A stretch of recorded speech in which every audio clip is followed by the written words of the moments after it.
Much of the world recognizes Taiwan as part of China, so do you. But you're seen as someone who stands up for democracy, for people's aspirations. Does the will of the Taiwanese people not count? Because poll after poll shows they overwhelmingly do not want to be ruled by Beijing. That's antecedent of history. If you accept Taiwan to be part of China, Yes. you can express your views for or against, but it is a part of China, and the Chinese have to decide. Why this hypocrisy and contradiction? I see Taiwan as part of China, period. The island of Taiwan. Recently, Taiwan just held its Hanguang military exercise.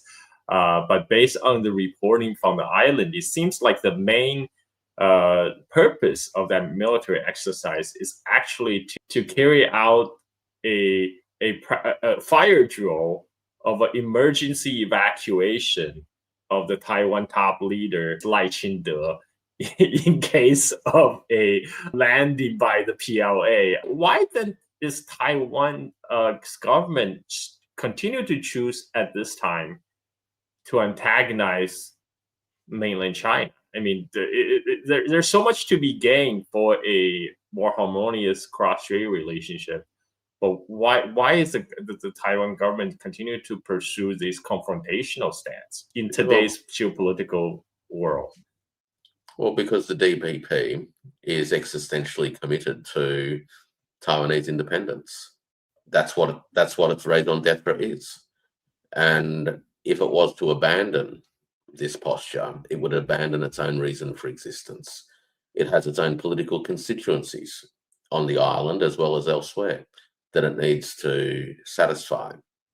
And so the DPP, in a sense, by virtue of the very nature of its existence, what it is meant to be, is going to continue agitating to the extent that it can for what it thinks is a pathway towards independence. It of course argues that Taiwan is already de facto independent and all this sort of stuff, right? But put all of that rhetorical stuff aside, it is fundamentally a political movement, a political party that has only one purpose of existence, and that is to antagonize mainland China.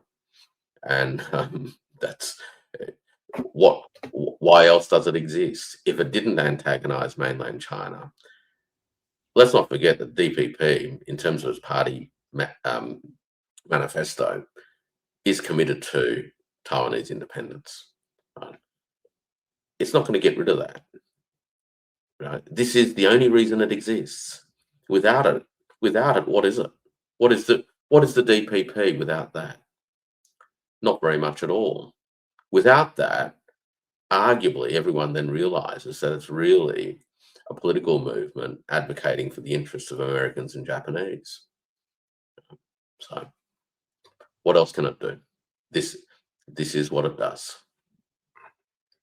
So we have already talked much about the U.S. strategy for maintaining its dominance and hegemonic status, particularly in East Asia.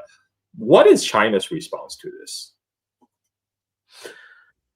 Well, mainland China's response has been to, in many ways, take advantage of particular moments to expand its sovereignty footprint. And most of that sovereignty footprint obviously relates to maritime areas, either south of the island, the Taiwan island, and also some of the features in the South China Sea. For a long time, mainland China has tended to not have that much maritime activity on the east and southeast side of the island, for a whole bunch of historical reasons in terms of capacity and capability. Even that idea of the median line down the middle of the Taiwan Straits, right, has been this de facto or informal territorial demarcation. But we've seen over the last few years, particularly after Nancy Pelosi's visit, that mainland PLA Navy and PLA Air Force activities around the entire island, as well as in the South China Sea, in those areas that China has maintained a long-standing territorial claim to. It's actually increased its activity there in a semi-permanent way. And it's done that with Coast Guards, not with Navy. It's Coast Guards. Now, that's pretty important because Coast Guards is essentially saying this is ours and we're going to guard it. And so that's how the mainland's responding. You know, every day the ROC, the Republic of China military, which is what they call themselves, by the way, officially, they put out a media notification of the number of People's Liberation Navy and Air Force movements in and around the island. So anybody who's on social media will see these maps that get put out. And what it tells you is that the mainland forces are far more active today than they've ever been. You know, well done, I say, to the folk in Manila, Tokyo, and Taiwan. Not to mention the agitators in Washington. If they think that what they've been doing somehow contributes to their ability to contain the People's Republic of China, the evidence quite clearly is the reverse. The People's Republic of China is now able to respond in ways that actually extend what is considered normal compared to what it was 4 years ago. And that's all they're doing now. This is all they're doing. Every time there's some kind of a provocation of these sides, so this is how Beijing will view it, they will literally step in and say, well, we need to be here more permanently to protect national sovereignty. They'll look at Taipei and shake their heads and go, well, for 70 odd years, we kind of left that bit to you because we basically took over your own, the ROC's own territorial sovereignty claims. We took over those as the People's Republic of China. And as a consequence of the Civil War, those parts were sort of left to you. That was actually the internal division of labour. But if Taipei's not up to it, well, Beijing will step in. And that's what they're doing. One China is accepted by all. You don't see the complexity there with Taiwan. You're someone who's very, very much a committed Democrat. Yes. When you see a population there, a small island of people who do not want, largely at least, to be governed by an authoritarian state, they prefer their democratic setup. Don't you feel somewhere, officially you might say that they're part of China, but don't you feel as a leader, as a Democrat, some empathy for that sentiment? No, of course. And I do express empathy in many other issues, since you're not asking it. I mean, so many other areas, empathy. There are, issues, religious issues, regional issues, tribal issues, in all these countries, even in Malaysia. Do you have views, conscience? Yeah, of course.